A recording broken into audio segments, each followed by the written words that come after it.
This video will provide information about assessment for general education courses at Wayne State University.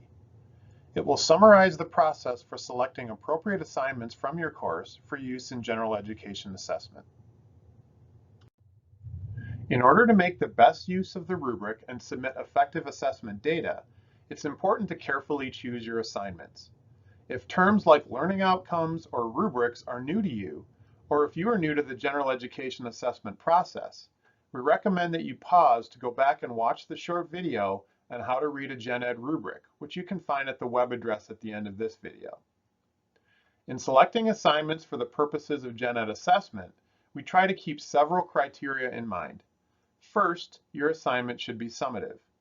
Second, the assignment or assignments that you choose should elicit student performance that would provide evidence of each learning outcome. Third, the assignment should elicit performance of at least the meets expectations level of the rubric. The meets expectations level is our target for student performance. Finally, the assignment should make it possible for students to perform at all levels. Because the rubric is implicational, an assignment that elicits performance at the meets expectations level should also capture the other levels of performance below it.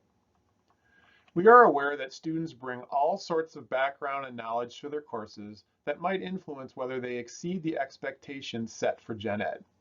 We ideally want to be able to capture their performance as well, but at the very least, we should be capturing performance at the meets expectation level or below. In order to make the process of data submission easier, we encourage you to think about using a single assignment that can capture all of the learning outcomes at once. However, if that is not possible or does not make sense in the context of your course, you are welcome to use multiple assignments, each of which may cover one or more learning outcomes. It is particularly important to select summative assignments in order to fully capture student learning in a course. A summative assignment comes at the end of a learning process. It might come at the end of a course or at the conclusion of a unit dedicated to a specific learning outcome. Regardless, our goal is to capture the full scope of students' learning, not just a part of it. We encourage you to look at your assignments and create a map of your instructions, asking the questions keeping those key criteria in mind. When you're looking at your assignments, think about whether they elicit the Gen Ed learning outcomes, and in particular, whether they elicit at least the meets expectations level for each learning outcome.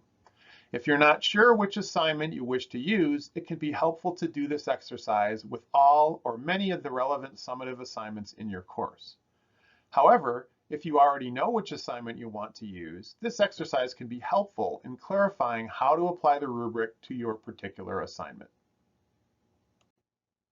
As you look at your assignments, we suggest that you mark up the instructions by identifying which elements in the assignment specifically elicit each learning outcome. Here you can see an old example from a basic composition course. As you can see, learning outcomes are found in different places throughout the assignment. Some portions of the instructions elicit multiple learning outcomes simultaneously. Again, you also want to ensure that the assignment that you choose has the possibility of eliciting student performance across multiple levels. This is most often a challenge in assignments that include multiple choice questions.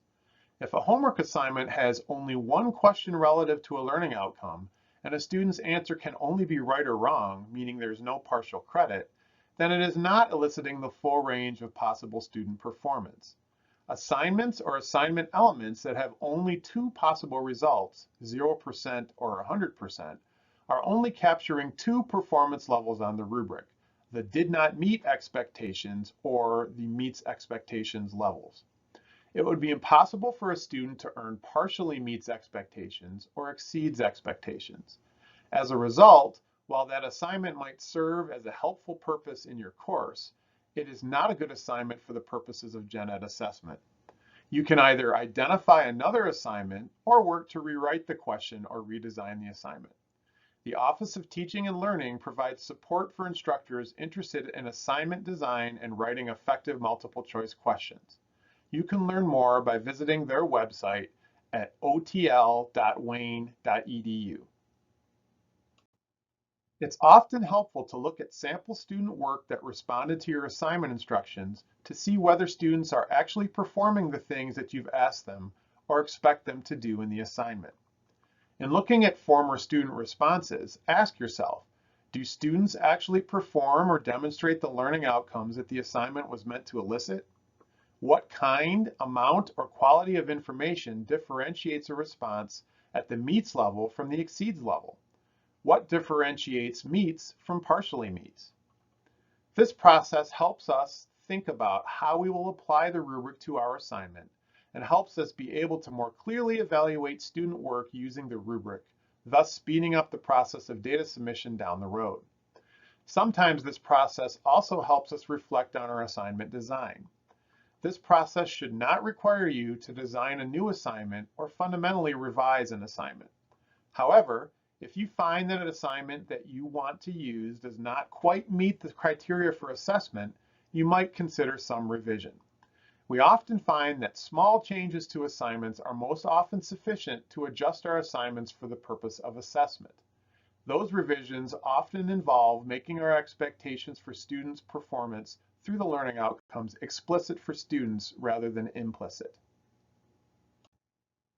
To learn more about Gen Ed assessment, please see additional videos at the web address at the top of this slide.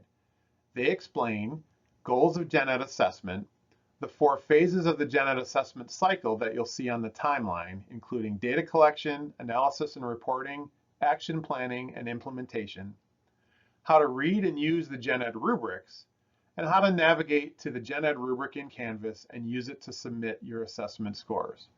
Support is available. If you have questions, please contact the General Education Oversight Committee at gened@wayne.edu, or check out the materials available on our website, or watch the other videos that have been designed to support the assessment process, or self-enroll in the Gen Ed assessment training course for instructors at the web address at the bottom of this slide. Thank you for contributing to the Gen Ed program.